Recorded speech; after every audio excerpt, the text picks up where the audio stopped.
China. Morning. How are you? I'm doing fantastic. How are you? Good, good, good, good, good. Thank you. Mm, Bear with me. I'm just trying to set up stuff. So, sure, no problem.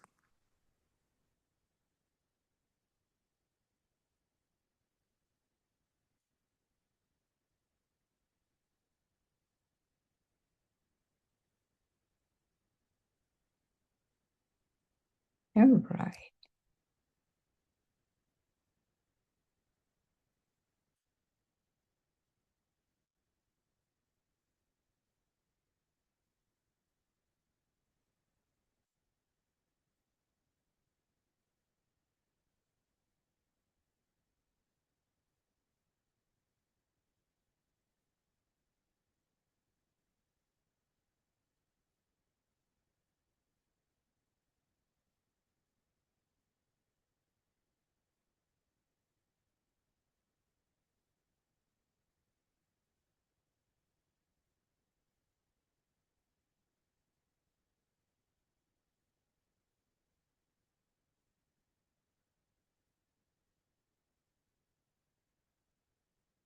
I'll just give it one more minute and we'll get started.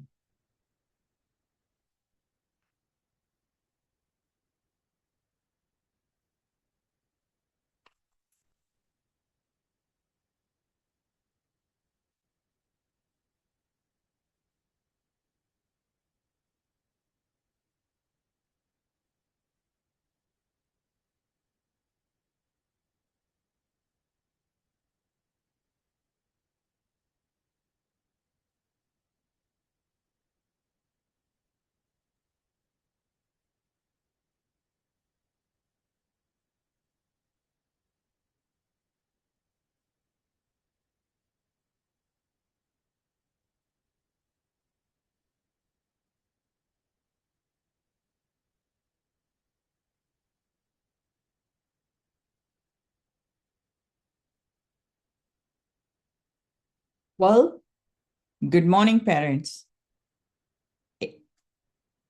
Today, I'm really excited because the things we are going to discuss today, I had a bunch of questions coming in from one of our, community moms. And what she is experiencing with her 13-year-old daughter, who is an eighth grader here in US. And I'll just read some brief background about the child we are talking about. When I say child, probably it's each one of our own child, because we can relate to it. So I'm just reading the profile, what at what age or what the child is experiencing. So she's in a highly competitive school district. She's an honor school student, honor roll student, and she's also preparing for science Olympiad. How many of you can relate to that, specifically for parents like Asian parents or Indian parents? The question this mother is asking is, how can I access if my daughter, and it can be your son, is experiencing normal teenage stress versus something more serious like anxiety or burnout? What we lack as parents, probably each one of us, when we were teenagers, we had no idea what the word stress was. We might have heard the word, but we never experienced. Most of us didn't experience. We had the pressure, specifically if we grew up in India, to do best in academics. But there was a pressure, and there was, like, it was, yeah, we can call it stress, but not what today's teens are experiencing. And then what signs should a parent watch out that indicate whether your child's mental health is declining? How many parents are thinking that today? And what's happening is your child is probably writing about mental health, you know, opinions, and sharing it out publicly on social media. That's their platform. That's what they were born into. So, how you as a parent can ensure that expressing it out in the on the social platform is actually helping your child and not overwhelming your child emotionally. Because putting it out on social media is one thing, one action, but every coin has two sides. There's a positive side where probably your child will get a lot more support and, other teens sharing experiences. But the other side is they can, there are a lot of mean people out there or mean kids out there. And so it's a two-sided sword when we put anything out in the social media. So how do you know as a parent what your child is doing is right or it's going to, hurt back? Then the teenager is struggling to sleep before 1 a.m. Sounds common, like pretty almost in every household. Like in India, they used to say ghar ghar ki kahani. So if you are a parent and you have a child, if you are a parent of elementary going kids, you might be thinking, that's not going to happen to my child. I see Sainath laughing because we both have raised kids and who are now adults. So it's just today's session is for you to see what might come in future in the next couple of years. So you guys are blessed to be lucky to be hearing this session today so you can prepare or, prepare yourself better and hopefully your child or your teen who is going to be a teen. And so the teen struggles sleeping before 1 p.m. due to school homework and seems sleep deprived. No wonder, right? Less sleep, sleep deprived. And how serious is at this age? And I feel I would put in another added question to is my child even aware of the seriousness of sleep deprivation starting at this young age? Because then that becomes a habit which turns into a pattern. And right now your child is 13, and by the time they even open their eye to realize it, they are probably 25. And the damage, what has been built up since 13 or 12 to 25, is an uphill battle to repair that. We'll look into that. And what healthy sleep routine should a 13-year-old ideally follow? And probably that applies to not just a 13-year-old, younger, even older, and even to us as parents. Because guess what? It's not what we tell our kids, it's what we are doing. If I am managing my life reasonably balanced as a mother, my child is going to probably observe that. And if I'm going to advise or suggest my child, hey, you need to sleep on time, there's a higher possibility of my child listening to me. Versus if I am up until 2 a.m. for whatever reason, either I'm working on my office work because there's a deadline, or I'm, doing homework, or I'm even scrolling on screen. Any parent guilty of that? We are telling our kids not to be addicted to screen, but we are. And it's not what we tell. So our child is observing us. How can I help her balance schoolwork, activities, and rest without constant conflict? And when she seems stressed or withdrawn, what is the best way to approach your teen without making your teen shut down? For parents who have teenagers, can easily relate to that.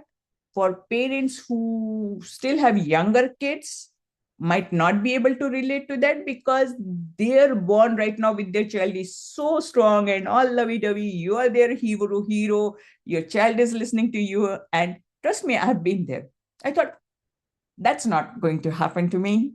That's not my story. Oh, I am different. I have done my best. And my child is going to be different.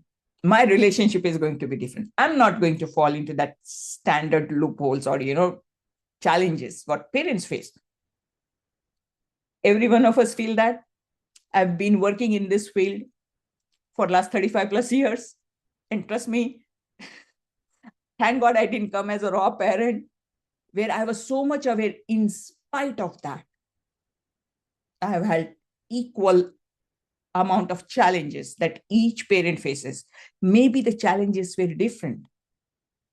There's no one size fit all. Though there's, because kids are different, their personalities are different. So in spite of having the knowledge, but as I was navigating my life as a parent of a teenager, I learned so much more. And that's my intention to bring it back to you here. How much independence versus guidance should a parent give a teenager? Very solid question and very deep question. And more important than that is, how do I, as a parent, manage my own worries so they don't unintentionally affect my child? I've been guilty of that, and probably most of the parents are. So, the biggest priority of this mother is understanding how she can support her in managing her homework effectively while still getting enough sleep so she can stay alert, active, perform at her best. And she says, I would appreciate guidance on what strategies or thinkers she can follow to build better habits. I love that she said better habits, because that's the secret, ingredient around time management and balance. So we are talking here about a high performing team under pressure, trying to cope without fully developed life skills yet. Anyone has that high performing team? It doesn't matter which part of world you are, because it has all come down like to a very common platform. So we are talking about three things here, and we'll break it down in today's session into three things. What's actually happening with your teen child internally? Is it stress or is it burnout? And then we'll look into what's happening physically that you're able to see externally, whether it's their sleep patterns or their performance or their, being engaged or getting frustrated. And then we'll look into how, as a parent, you can respond effectively. So what's really happening here is, many times we feel our child is experiencing a challenge because they don't know how to manage your time.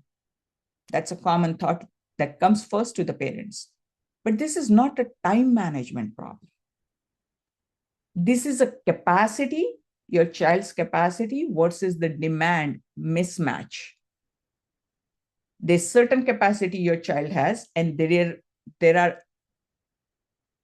uncontrolled demands, what they are facing or what they're allowing it to impact them. So what you're seeing is your child is a high achiever. They are in a very competitive environment, whether it's the school district or other programs like, maths classes or science Olympiad or coding, or even in today's time, building AI agents. Like, these teens have like surpassed us, like what we used to do in late 20s or 30s, and all these kids are doing in their teens. So I can't even imagine, we as parents cannot put a number what pressure they are, holding on to. But is our child even capable? It's like, imagine weightlifting. How do we do weightlifting? We build muscles, right? We pick up with, let's say, 5 pound, 10 pound thing, and we are doing it. We don't go pick up a 70 pound, dumbbell to do weightlifting. If we do that, what's going to happen? We'll end up in hospital. And that's exactly what our teens are experiencing internally. We are not able to see the weights they are lifting, because when you lift a dumbbell, you see it externally. But what our teens are going through, they are internally doing the weight lifting without practicing it or building up their capacity to lift that load. Having the decision-making ability to decide what and how much weight do I want to lift. Is it serving me? What's the purpose? Or am I just lifting because, the crowd in the school is lifting? Multiple commitments, late nights, that has become common. I don't think our kids, the teenagers today across the globe, ever know how to sleep by 9 p.m. or 10 p.m. And I would like to bring attention, I just happened to know Sainath is a dear friend of mine who even today sleeps at 9 p.m. Yes, Sainath? And so because of all this exhaustion, teens are experiencing emotional withdrawal. It's like they're drying up inside. There's no energy left. And so we are looking at a child who is definitely capable. They're driven, but still learning how to handle that pressure that they're facing, and they're exposing themselves to face. Sometimes parents misunderstand that their child is not driven, the child doesn't care. Trust me, my friend, that's not the case. Your child is probably, our kids today, teens are probably honestly way more driven than what we were at that age. I'll be very happy to accept that. At 13, I had some dreams, but a 13-year-old today is probably, honestly, I can't even say 10x, maybe 100x ahead of me if I really compare me 13-year-old and a 13-year-old today. Imagine giving a 13-year-old a car to drive, a high-end car, let's say Ferrari or a Mercedes or whatever you have given a sports car to drive, but they haven't yet learned how to drive at that speed, or they haven't even taken driving lessons. Would you ever give your car to your child without training them how to learn to go behind the wheel and, introducing them to the mechanics of the car? Where is brake, where is accelerator, how to turn, what's the, we don't do that. So the question for us to reflect as a parent is, have I equipped my child how to navigate the pressures they're facing as a teenager? The pressures, the stress they're carrying, the competitiveness, their drive to achieve their dreams. Because today's teen knows most of the times what they want. They may not know how to reach there, but they have much more clear idea of what do they want. But have I equipped my child how to navigate that? What all is required? The lack of unawareness, because it's not like, every parent loves their child, but sometimes when you don't know what you don't know, how are you able to provide? You can't. And as a parent, you get such a small window.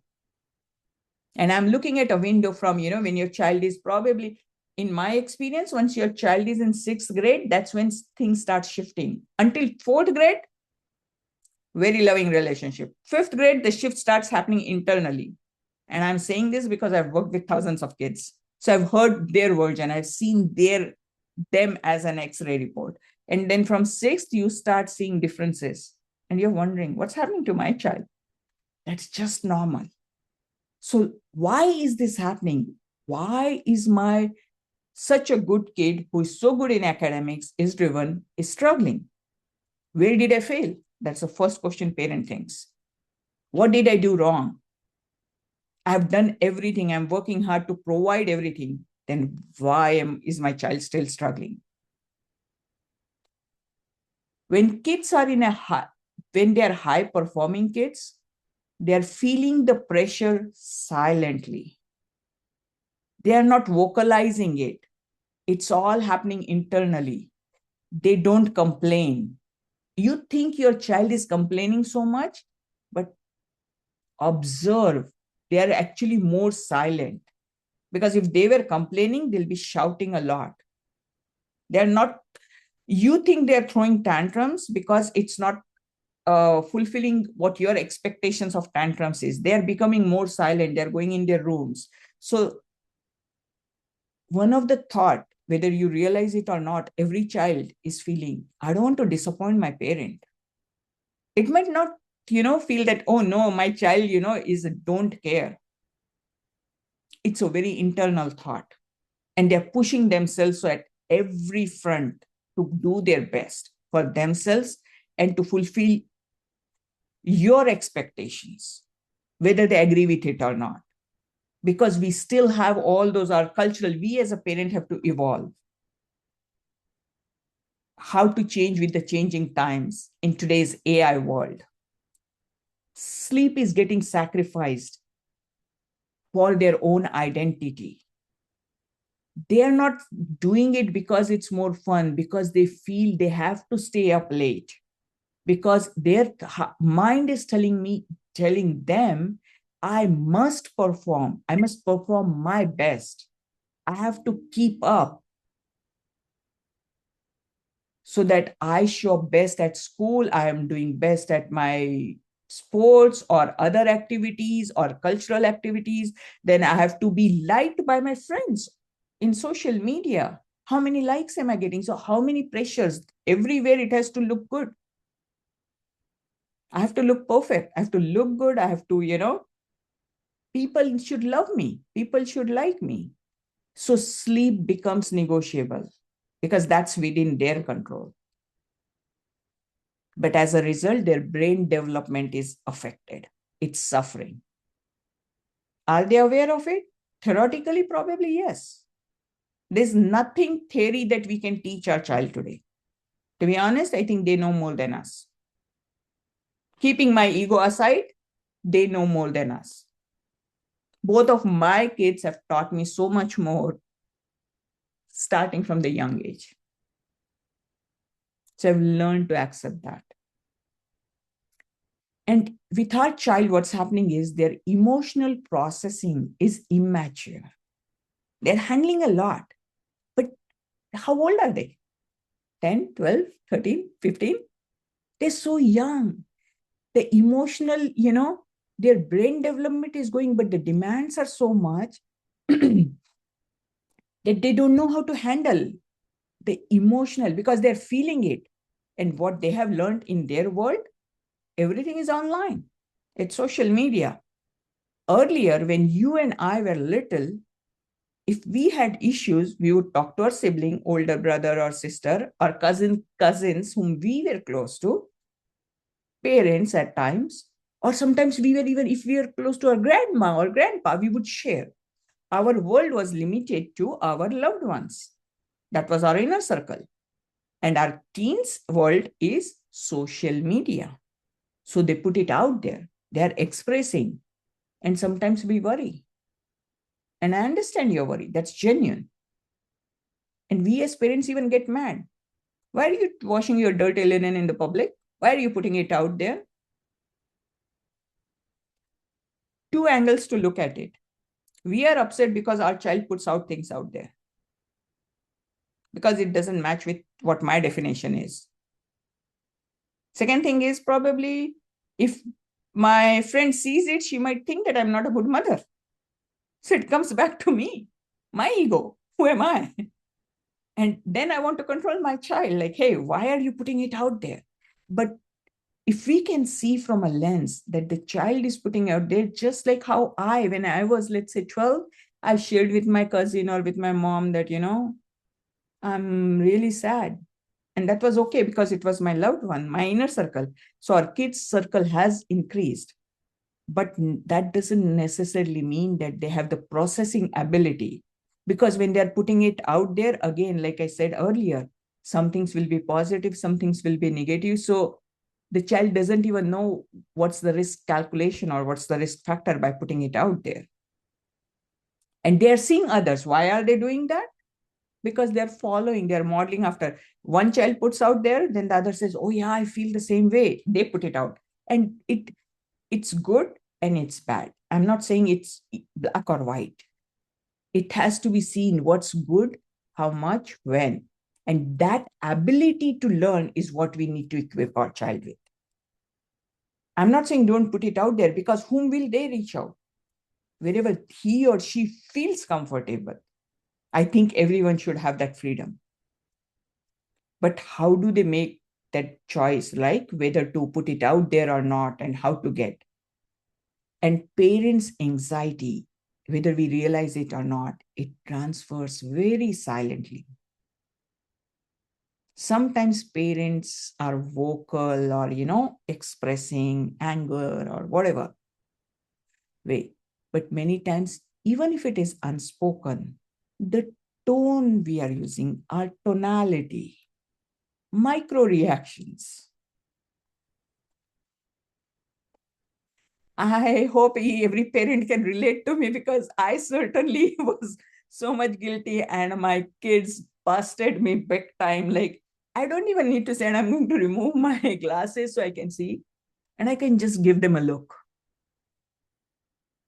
without saying a word. And I'm so disappointed in you.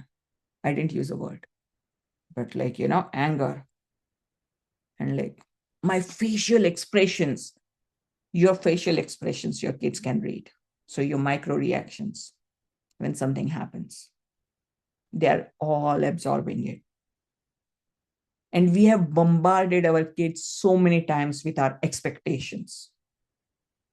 I've worked so hard. I've sacrificed so much for you. I put you in the best school. Do you have any idea what it costs there? And you can't even get A or a B, or you can't become a better person. You can't. I'm not saying, my friend, that you're wrong. Trust me, I've been there. I'm there with you. We are just looking at the situation, that what's our intention? What's our purpose? What's happening is we are not even able to process our own self, our emotions, our expectations. And because it's not processed, it's being, if I can use the word, vomited out to our kids. And they are receiving not the best version, but a very crude version of continuous expectations. And we have conditioned them so much, next time we don't even need to say. Looking at them, even if you're not physically present, let's say if your child gets some less grade in school, instantly the child is thinking, oh no, my parents will be so disappointed. I don't even feel like going home because I know what lecture my mom or my dad is going to give. We have been there, but our kids are probably 100x than us, because they're seeing so much. And not just about parents. They're thinking, oh, what will my friends think? Now nobody's going to like me. Now, there's so much going on. So let's look into some simple frameworks, what we can do, how do we figure out whether my child is going through stress, or is it their anxiety, or is my child already experiencing burnt out as a teenager? So what normal stress is, it's temporary phase. Like, let's say if there is an exam or a test or a competition, that stress is normal because it's a situation based. If I have a running competition, oh, I'm like anxious, like I want to win, I want to be best. That's temporary. And you recover. Or if a test you stayed up late, you recover it, after that test is done. So normal stress is temporary. And what happens is, you can see your teen being irritated, or, they're withdrawn because they're in their own cocoon, and their sleep is disrupted for a shorter period of time. And they're overthinking how he or she is going to perform. But the red flags are, which are which we have to address so gently, so that, we are not lecturing them, because we can see their constant exhaustion. It's not like for a day or a week, but if you see your child like constantly feeling exhausted, or, withdrawn, or they're not interested in whatever family activities, it's not important to them anymore. Or it feels like, emotionally they have become numb. Irrespective of what's happening at the home, they are able to stay detached. Or they are breaking down emotionally, or getting irritated, or showing, physical actions. Those are the red flags. They're not able to process the stress they are handling. And with sleep is not just rest, it's a recovery plus your brain development, your child's brain development, and that helps them to regulate their emotions. So when we used to hear the words well rested, what does that mean? You're physically rested, your brain has had time to, recharge, and you have calmed yourself. And typically for a teenager is your doctors will tell you, or, your Google or AI will tell you 8 to 10 hours of sleep. But honestly, is that even practically possible in today's teens' life? Maybe we want to advise them, hey, sleep by 10:30. To be honest, our kids will laugh, because 10:30 is when they start their evening. If we tell them sleep by that, trust me, it's not even entering them, because they feel this data doesn't match, doesn't sync up with my life. So it is a dance, it's an art. How do we connect with our teens? So we gradually make them see, make them acknowledge, because unless they acknowledge, there's nothing I can force as a parent. And parents unfortunately end up doing mistakes like they're forcing immediate change. Okay, you're under my roof, you're sleeping at this time, 10 o'clock. I've seen parents like they'll disconnect the Wi-Fi. How long can we do that? Couple more years? Or, lights shut off, whatever. The more we try to control, the more, stronger the resistance comes. And we lecture them about sleep, how sleep is important. You are right. You are not wrong. You're 100% right. But what's happening is that lecture is not going in. So what can we do? We have to work as a team every single time, no matter what relation, whether it's your parent child or, between mom and dad or whatever. How can we co-create an awareness and form a common ground? So instead of lecturing, maybe, hopefully have a time when your teenager is giving some attention, or, while driving, whatever, you have to choose what your appropriate time is. Like, hey, how is your energy when you stay up late? Or do you need more energy in the morning? Giving smaller suggestions sometimes helps for them, because those suggestions, then they are going in and they'll process that if I sleep late, what am I experiencing? Your teen is going to change their habit or behavior when they want to, not because you are telling them. If your child is a teenager, it's already beyond the scope of our control. If it's in elementary school, they'll follow without thinking or questioning or reasoning. When it comes to their homework or how they are managing their time or doing their priorities, the core thought we have to focus on is we don't want to manage their time for them. And that's what we end up doing most of the times. We love our child so much that we want to help them. And if we know they're going to fall, we don't want to let them fall. The biggest gift we can give our child is let them fail early on. In spite of me knowing this, practicing it for me, I have still not been able to do that 100% for my kids. And there are times I have jumped in to prevent that failure. That's why my score is not 100, in spite of knowing. And today, many times, my daughter reflects that to me.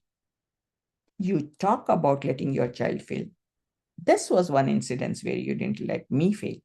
This was second incident where you didn't let your son fail. And I'm like, wow.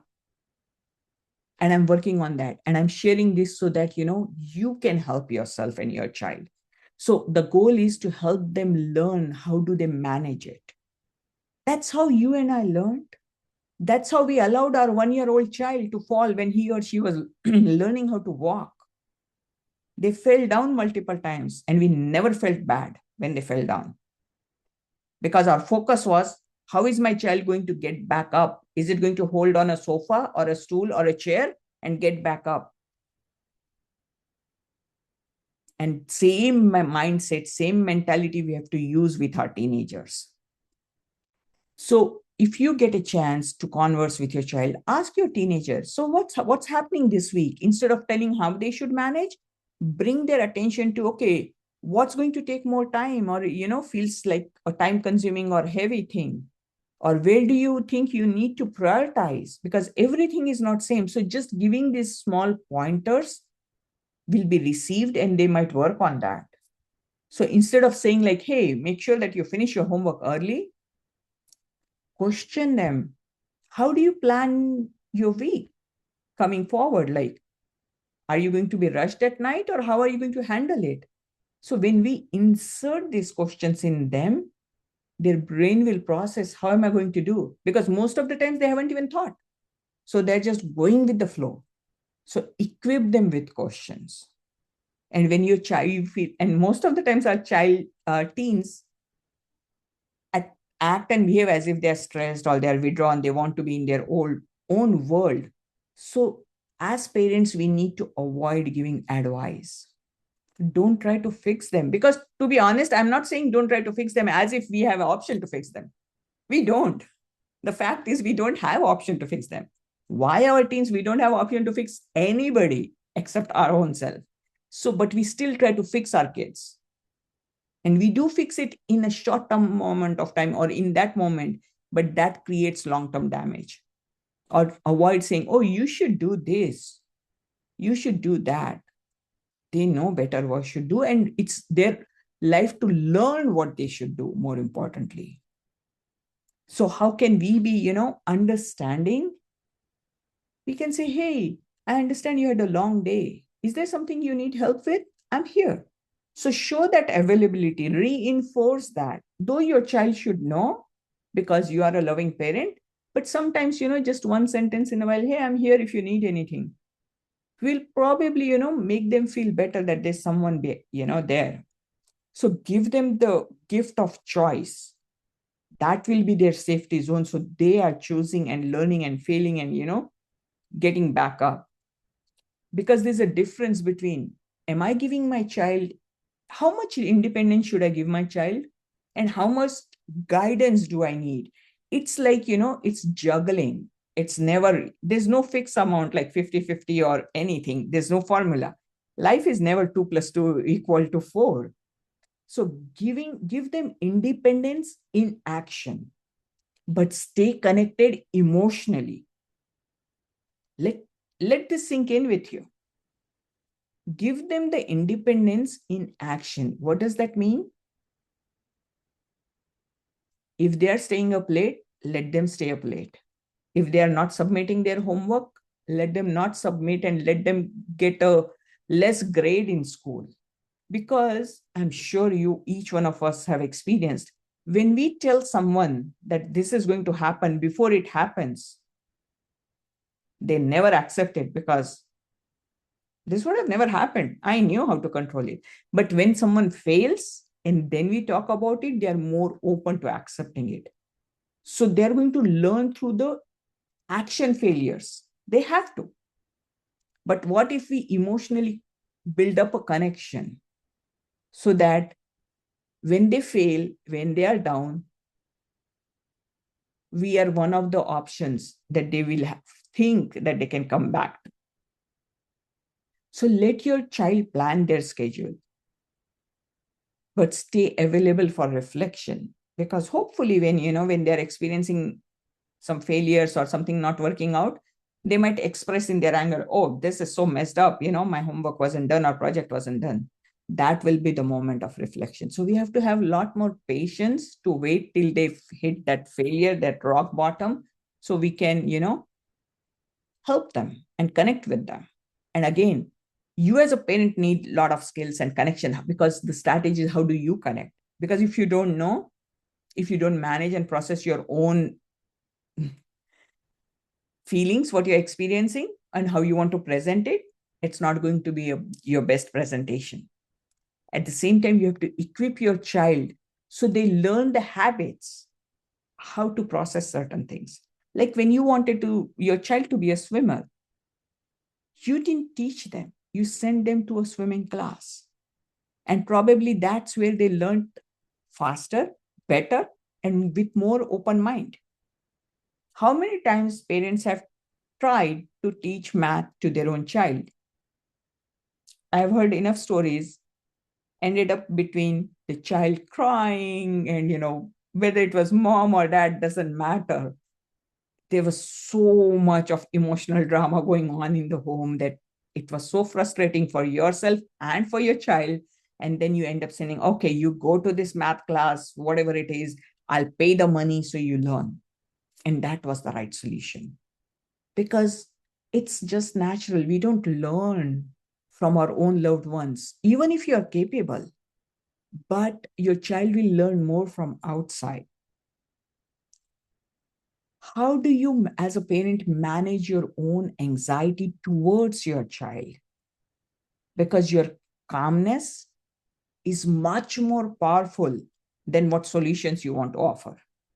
Because your solutions are one-time solution, but your calmness is the personality, is what is going in their, your child's conscious and subconscious mind.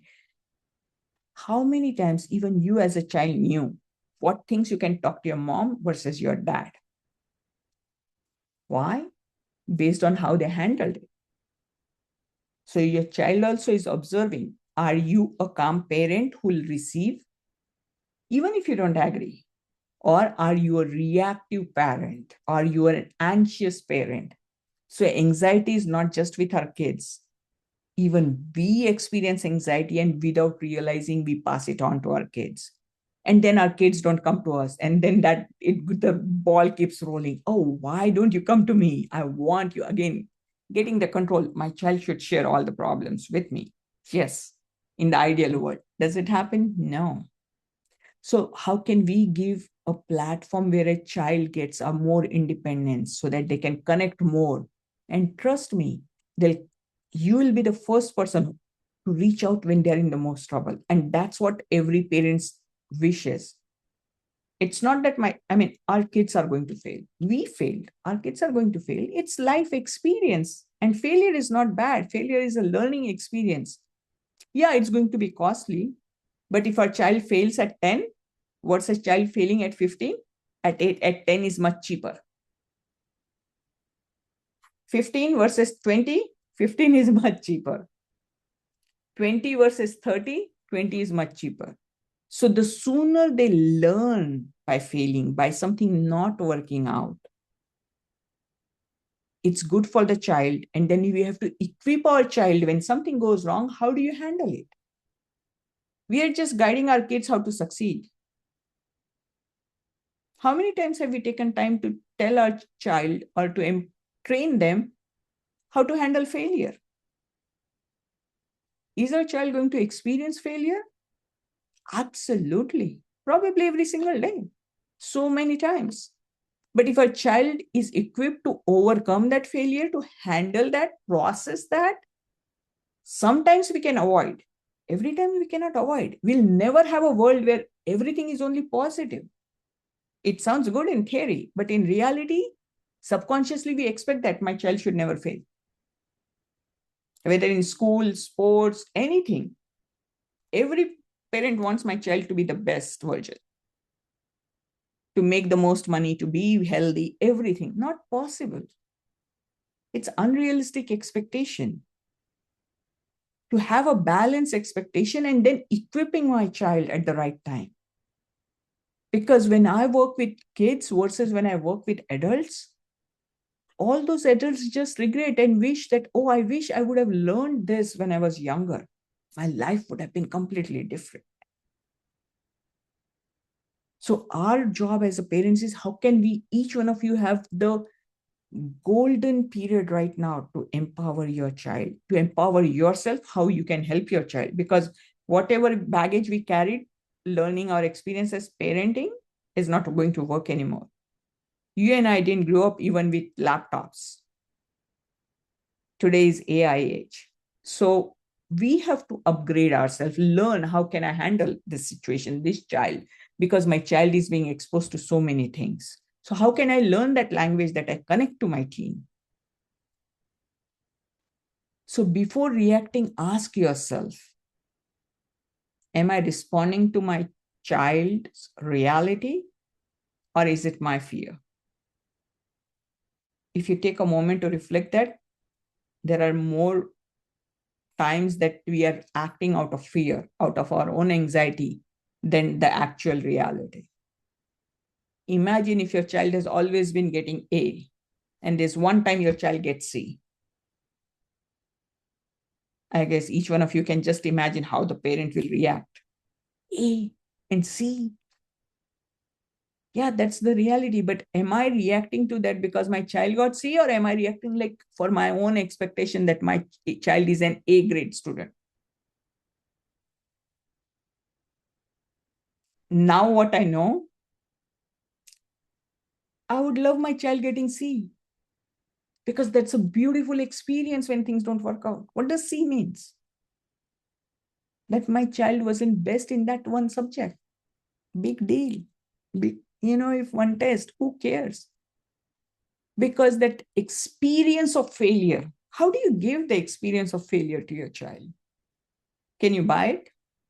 When I talk to kids, or even parents, I tell them, hey, wish some big, corporations or shops like Costco, they would sell confidence here, £5 confidence, go install it in your child. Each one of us would buy that, even a subscription of that. That's not how it happens. Life has to unfold one thing at a time, one layer at a time, and each one's path is different. How one child is going to learn and experience failure is going to be so unique to that child and completely different, even if he or she has a sibling. So let's give our kids that freedom to fail, freedom to learn from their failures. What's a good sign about how they're handling their mental health? If they're aware of it, that's great. If they are able to express, again, change that they should only express to me. No, let them express. Let them have that freedom. Imagine when a baby bird, I've used this example in my past, when the baby bird, is ready to fly out, the mother bird doesn't, or father bird doesn't go after the baby bird to see how he or she or that baby bird is flying. So let them fly, let them express. If they want to express on social media, okay. Let them make them aware that there are plus and minus. But we need to be watchful and vigilant about, is it becoming an emotional overload for them, that instead of helping, is it hurting them? If you see that signs, then probably a good, situation where they tried to express or explore something new and they got it came back hitting them back. And what can they learn from this experience? How much to share, with whom to share? So it's a good situation, and it all depends how you as a parent are going to handle it. So asking your child, what do you feel after you write? Lighter or heavier? A power questions to ask them. Let them express and just ask. Because sometimes some kids will feel light when they put it out there. We all do. Sometimes when you are so stressful, why do we cry? Because when we cry, all those tears, that stress goes out. So how is your teen handling when they're putting it out on social media about their mental health conditions, or expressing frustration? Do they feel light? Then that's their journaling, or that's their putting it out. And maybe if your child learns that there are different ways I can put it out. One way is putting it out on social media where there is a potential risk, or I can write a journal, or I can have a self-talk with myself. So these are all different strategies. Theoretically, we know it. The challenge comes, how do I transfer it to my child? You as a parent, equip yourself. Help your child to equip by teaching them, by empowering them these skills, these strategies, either through you, but more often than not, through some outside sources, whether it is some YouTube videos, whether, let's use social media to help us instead of complaining about that. There are tons of YouTube videos, there are mentoring, there are coaches, there are other examples, real life examples. How do we bring it all together? So it's not about reducing their ambition or controlling their actions. It's more about building their capacity to handle what they're already stepping into, because you won't be able to control them. To be honest, as a parent, I think we'll never have 100% idea what our child is going through, ever. So don't think you know your child. That will actually help you. If you come with an attitude that I don't know this child or, this person, because you know your child when your child was 5, 7. You don't know what your child has developed into, become into as a teenager. And I'm not saying in a negative sense. We are changing every day.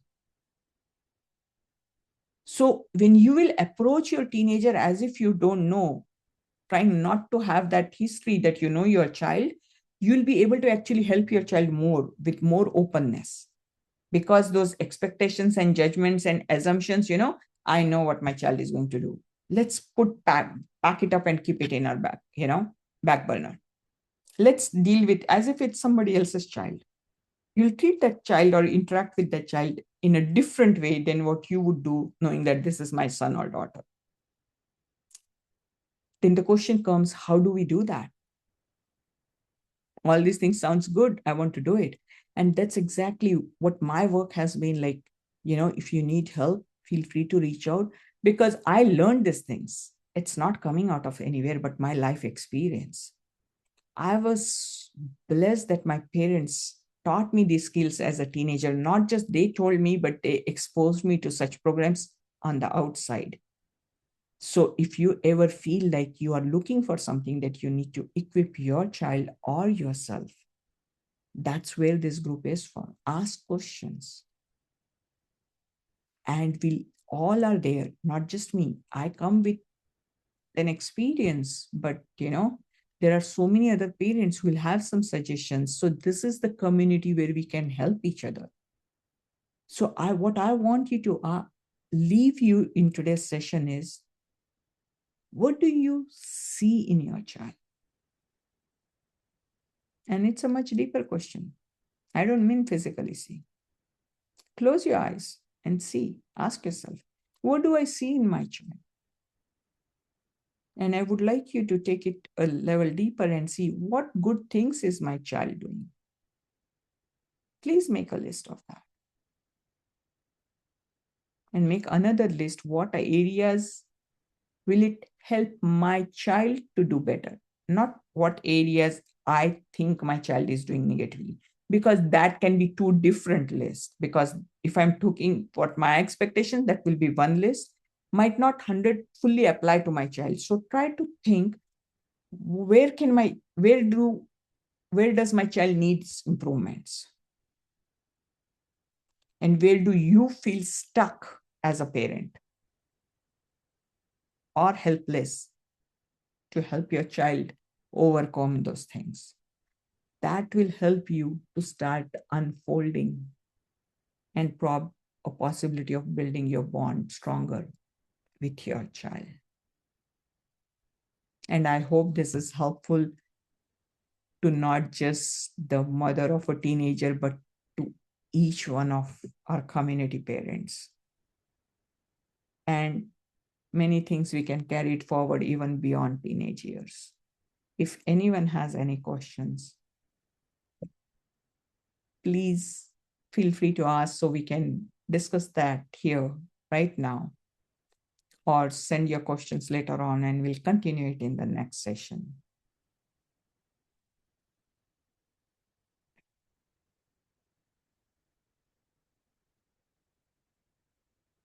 So what I'll do is, I'll conclude our session today and share the recording with you all. And if you have any questions, if you didn't get a chance to ask now or watch right now live, we are always here. Yes, Sainath, go ahead. Beautifully. It is very well said. One thing which you said, which I completely agree with you, is we have to first change ourselves. We have to show them as an example, then only they will understand. Otherwise, you go on telling them that they have to change, they have to change, and if you don't change, they are not going to accept it. One. Second thing is, you mentioned about Asian kids and the Indian kids, basically. It's in our DNA. It is in our DNA that we put more pressure on the children. We want the children to succeed and all that. So that's where we put a lot of pressure on them. I think first we have to change. We have to keep smiling, and then only they will understand that. That is beautifully you mentioned that. Thank you. And second thing is, there are certain people who lost the opportunity to do something in the initial stage, in the sense when the kids are were third standard, fourth grade and all that, but now they have reached, but then again, it's not too late. Even now it can be changed and all that. And we always say that after about 13 or 14 years of age, your children or your friends, treat them as your friends. That's what I would say. Thank you, Rashmi. So much, Sainath. Everything is so valuable. And the thing is, it's not actually even our fault as parents. the way we are behaving. So it's not like we are wrong, because we are just parenting in default, how we were taught or what we learned or what we conditioned, right? So when we don't know something, I mean, if we don't know how to speak Russian, is it our fault? No. No. Yeah. But then it becomes our ego, because we have been raised in an environment that my Mhm. child is my product. It represents me. Mere ghar ki izzat, like, Exactly. as if it's a product. No. So we as parent have to do so much of unlearning, Correct. Correct. Correct. because it's Correct. not serving. So it's Correct. not about my ego. And like you said so beautifully, Sainath, like, for parents who have younger kids in elementary, you guys are in the best position Correct. Correct. Yeah. because you can sow the seeds. Parents who have teenagers, yeah, you're facing challenges because you didn't sow the seeds early on. So now you have to double up. So equip yourself, equip your child, because you still have a window. For parents like Sainath and me, whose kids have grown up and are adults, 18 plus, we also have hope. Positively. And I'm practicing that because I'm in that phase where both of my kids are adults. So now, every time I learn, and because of the seeds I have sown, because of this awareness, I was aware since my daughter was born. So from her first year, I was coaching her. And thank God for that awareness. In spite of that, there are gaps, there are things. So now, as an adult, now we get to connect, and I'm trying to ask for forgiveness or repair the things that didn't go wrong. And my kids are gracious enough to give me that opportunity. And I'll tell you why. Because of all the things I've been able to do last 26 years. My daughter just turned 26, so I'm using that number. So for me to learn to leave my ego and say that, you know what, in spite of knowing all this went wrong. Thank you for showing that. But if I wouldn't have done, and I have seen more than enough parents not having that relationship ever, still carrying that ego and still blaming. It's very easy to blame. Yeah.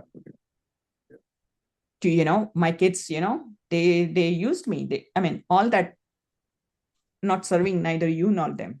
Yeah. That's why first thing is tap. I am 100% responsible for this. First, accept it and change yourself. Yeah. A second thing is which worked. I have tried is open.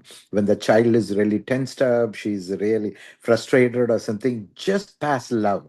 Just keep on repeating. I did this with my Right. children, and really it worked. It's basically, you're trying to clean your mind, it'll clean their mind, and they are living in your house, so certainly the environment will help to clean their mind also. They'll also calm down. This So what worked. is beautiful? What is Ho'oponopono? It's just a strategy. It's a technique. Yeah. What any strategy or technique is doing, it's calming the parent down. Mm-hmm. Mm-hmm. And when the parent is calmed, they are Calm. even Yes. able to, because Ho'oponopono, you are not seeing physical signals passing from you or to Mm. the child.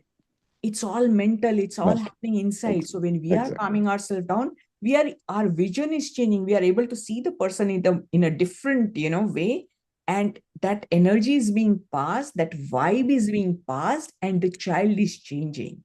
Correct. So strategies, skills, techniques, tools are the secret for success as a Yes. human being, not just as a parent. Correct. Because your child is young today, but they're Mm-hmm. observing how you're handling your job in a corporate environment or your Yeah. business, Yeah. right? Yeah. Yeah. Yeah. And Yeah. they're going to do that when they're 30, 40. So I always believed and said, we as parents are like farmers. We have the option to sow the seeds, like a farmer sows the seeds every year. Yeah. Yeah. And they water the seeds, and they add the fertilizers, and then someday, based on what seed we have sown, the fruits will come. So we as parents are sowing seeds. It's not one time. Giving birth is not done. Actually, that's where the journey starts. Thank you so much, Sainath. I Thank you. appreciate, and I appreciate each one of you who have been able to join today online, or will be watching the recording. But let's have the questions so we can all build a strong community of parents. So our next our next generation is much more equipped than what we were, or they act not in default but by design. Thank you all. I appreciate your time, and I'll Thank you, see you Rashmi next. ji. Lots of Thank good you. information from this session. Appreciate you. Thank you, Sunan. I appreciate you being an active member. And, sometimes when a question is asked, it's not just for that one person, but it's helping every one of us. So it's our That community. is true. Yeah, and I'm sorry I don't keep my camera on. It's my cooking time, serving I kids in understand. the morning. So, but I listen to it, and it's it's amazing, how deeply you have the knowledge, and you are preparing us. As a platinum member, I do want to convey my respect and gratefulness towards you. Thank you so much. I appreciate it, in Sunaina. And that's where I feel it's not just me. Probably I'm just, helping with what I have gained, but it's all of us as a community, because we don't have that, and we need it, because we are Yes, acting by default, and our kids need. We have the capacity, we just don't know how to convey it to our kids. So why not yeah, learn true. it, so that we can build that relationship with our child. Thank you, Thank you. Rashmi. Take care.